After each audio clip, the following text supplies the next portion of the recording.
very pleased to be here to talk to you about at least one method for really being able to communicate your career plans with a degree of confidence. So for the last quarter century or so, I've talked to hundreds and hundreds of people about basically this same specific problem. What is the best next step for my career? My answer, of course, is, it depends. Because it depends on where you want to go. What do you want to do? What is out there in the long range? What is the big picture you're actually shooting for? Lewis Carroll sort of paraphrased it quite well.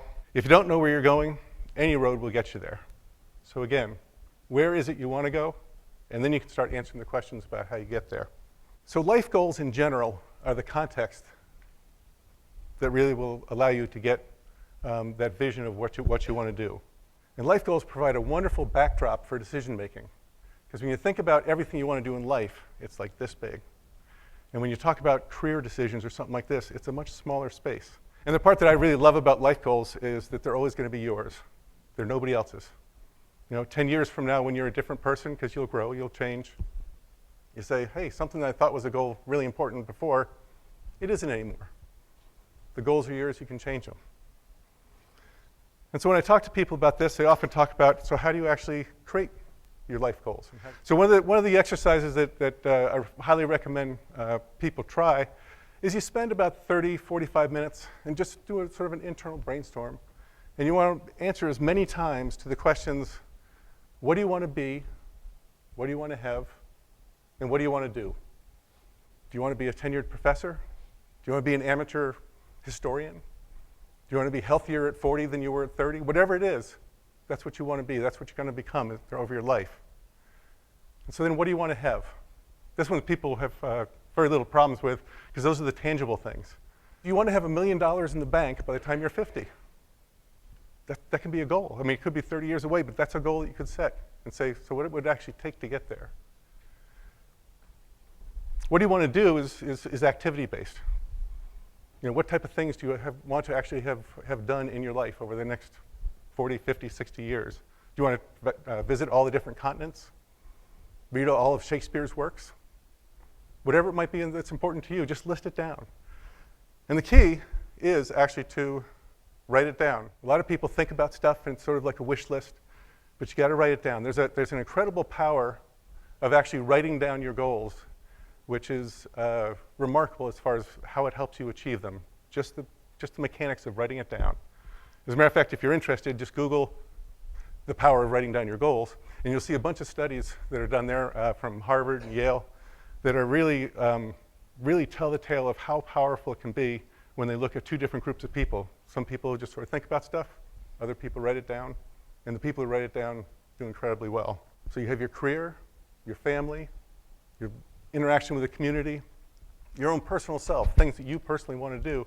That's all part of it, and it all comes together in your life goals.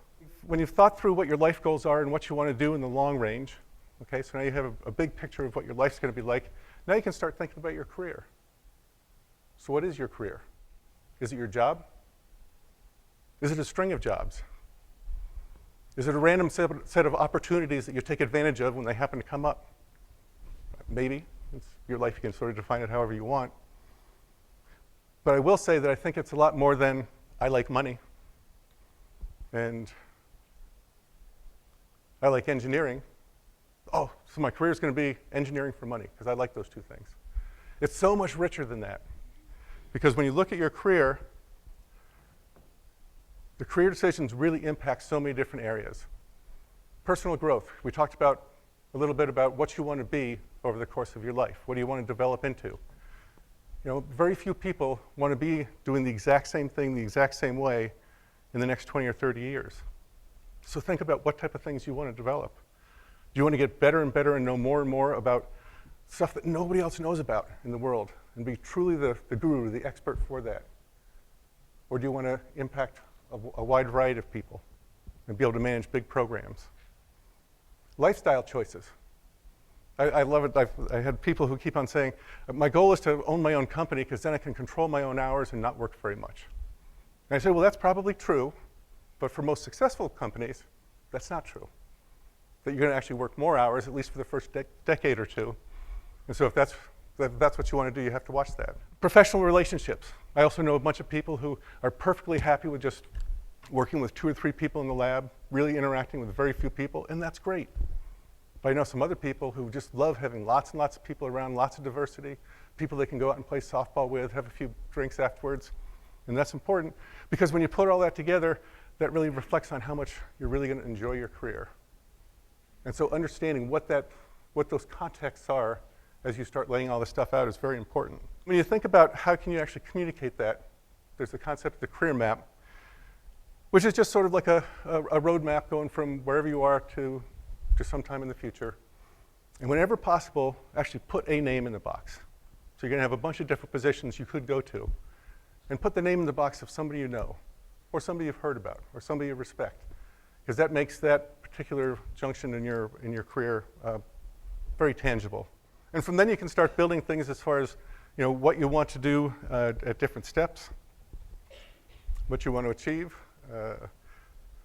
So for instance, in the first couple of years, you may really want to work on developing your own personal mastery, your own discipline mastery, being really good at what you're doing. And then when you think about things, you may want to have some advanced education, going to some, and then that may send you down one path. Another thing, you say, well, around this time, I might be looking to start my family, and that would be a different path. So hopefully you've heard that having life goals will support a successful career, because not only do you know the what of what you want to do, but you really have a very strong why behind that. Having a career map will give you the method to actually communicate your plans with some confidence. So thank you very much.